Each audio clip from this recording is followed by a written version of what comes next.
ये है दिल्ली दर्पण।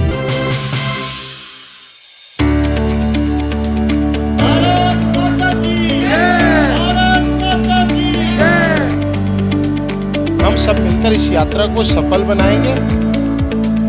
हर स्वागत पॉइंट के आसपास मोदी जी की योजनाओं का एक एक बड़ा बोर्ड रहेगा। नमस्कार, मैं हूं राजेंद्र स्वामी। आप देख रहे हैं दिल्ली दर्पण टीवी। केंद्र सरकार पूरे देश भर में आशीर्वाद यात्रा का आयोजन कर रही है।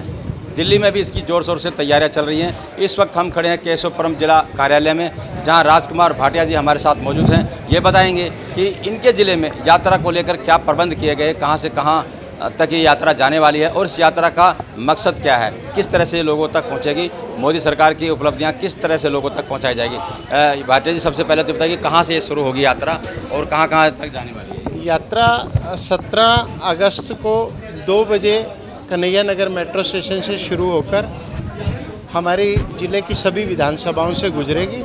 18 किलोमीटर का सफ़र ज़िले में तय करेगी और बहन मीनाक्षी लेखी जी जो कैबिनेट मंत्री हैं वो इसका नेतृत्व करेंगी और हमारे सांसद जो हमारे अभिमान हैं डॉक्टर हर्षवर्धन जी इस यात्रा में रहेंगे।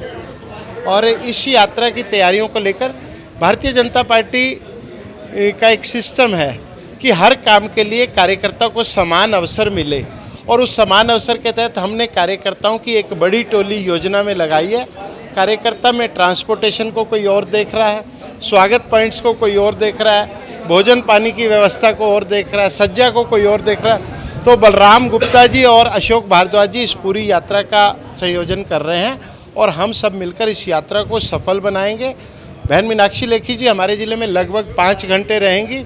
सभी विधानसभाओं से अलग अलग नागरिक, सामाजिक, RWS जो संगठन है, धार्मिक संगठन है, इस यात्रा का स्वागत करेंगे और मोदी जी की जनहितैषी नीतियों को जनता के बीच में ले जाते हुए उनका आशीर्वाद प्राप्त करके उस आशीर्वाद के जो बड़े बंडल हैं वो हम मोदी जी तक पहुंचाने का प्रयास करेंगे। आप कह रहे हैं कि जो जनता की भावनाएं हैं वो लोगों तक पहुंचाई जाएगी।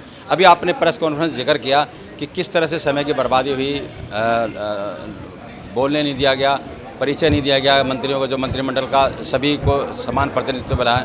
तो इसके साथ साथ जो और भी जो योजनाएं हैं वो योजनाओं को पहुंचाने का माध्यम क्या होगा? कोई पंपलेट बांटे जाएंगे, कोई फिल्म दिखाई जाएगी, कैसे? हर स्वागत पॉइंट के आसपास मोदी जी की योजनाओं का एक एक बड़ा बोर्ड रहेगा। उसमें किस साइट पर जाकर हम लोग उस योजना का लाभ ले सकते हैं, कौन कौन उस योजना के लाभार्थी हो सकते हैं, किन किन को उनकी योजनाओं का लाभ मिला है, कितने लाभार्थी अभी तक हो चुके हैं, ये सारी जानकारी। और उसके साथ ही भारतीय जनता पार्टी के कार्यकर्ता एक हेल्प डेस्क लगाकर उस योजना की जानकारी देंगे। किसी भी सरकार की उपलब्धियों को जनता के सामने रखने का मतलब यही होता है कि जनता उस पर भरोसा करे। जन आशीर्वाद, आप यात्रा निकाल रहे हैं आशीर्वाद लेने के लिए, लेकिन दिल्ली की जनता आशीर्वाद क्यों दे, आपको क्यों दे? ये क्या कोई योजना लेकर के जाएंगे? जिस तरह का नगर निगम का जो हाल रहा है, जो दिल बदहाली रही है, इसको कैसे जस्टिफाई करेंगे कि क्योंकि सरकार आपकी है निगम में भी? दिल्ली नगर निगम में भारतीय जनता पार्टी प्रशासन ने पूरे कोरोना काल में वेव फर्स्ट में और वेव सेकंड में भी अपने काम को बखूबी किया है। विषम परिस्थितियां होते हुए भी, इनसफिशिएंट फंडिंग के होते हुए भी बीजेपी तीत निगम अपना काम पूर्ण रूप से कर पाए हैं, ऐसा मेरा विश्वास है। और हमें गर्व के साथ निगम के कामों को बताना चाहिए। जब दिल्ली सरकार पूरी तरह क्वारंटाइन थी तब निगम का कर्मचारी दिल्ली की सड़कों पर उतरकर काम कर रहा था, ये सबको विदित है।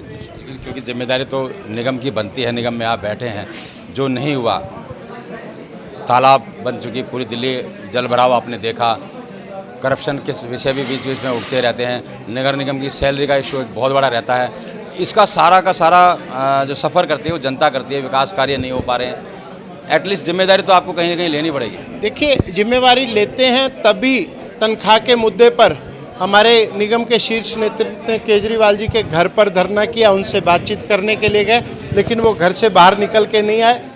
बारिश में और 15 डिग्री टेम्परेचर में हमारे निगम पार्षद जो कि जनप्रतिनिधि होने के नाते उनको अपने कार्यालय में होना चाहिए था या अपने घर में होना चाहिए था, लेकिन वो जनता की आवाज़ को लेकर केजरीवाल जी के घर के बाहर बैठे रहे।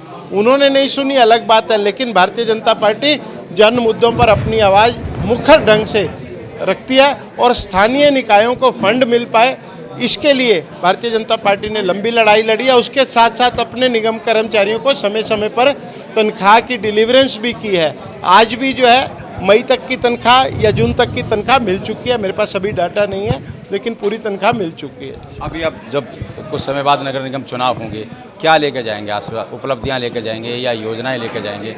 क्यों आपको आशीर्वाद? स्थानीय निकाय जनता के सबसे नज़दीक रहते हैं और ये झगड़ा बना रहेगा, क्योंकि दिल्ली सरकार का भी समय अभी है। अगर आप एमसीडी में दोबारा आ भी जाते हैं तो ये झगड़ा और फंड की कमी फिर रहेगी। इस सवाल का क्या जवाब है? देखिए, दिल्ली सरकार के कार्य और नगर निगम के कार्य जब तोले जाएंगे तो जनता अपने आप जवाब ढूंढ लेगी।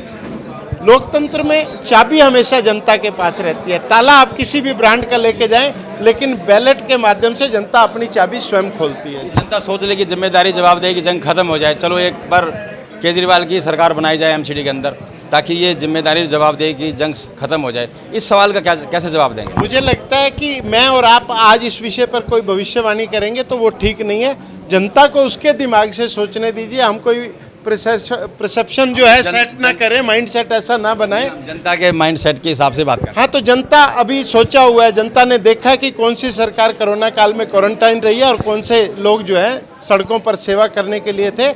एक एक निगम पार्षद जो जनप्रतिनिधि था वो अपने कंधे पे सिलेंडर लेके भारतीय जनता पार्टी का सड़कों पर घूम रहा था, लोगों के घर में ऑक्सीजन पहुंचा रहा था।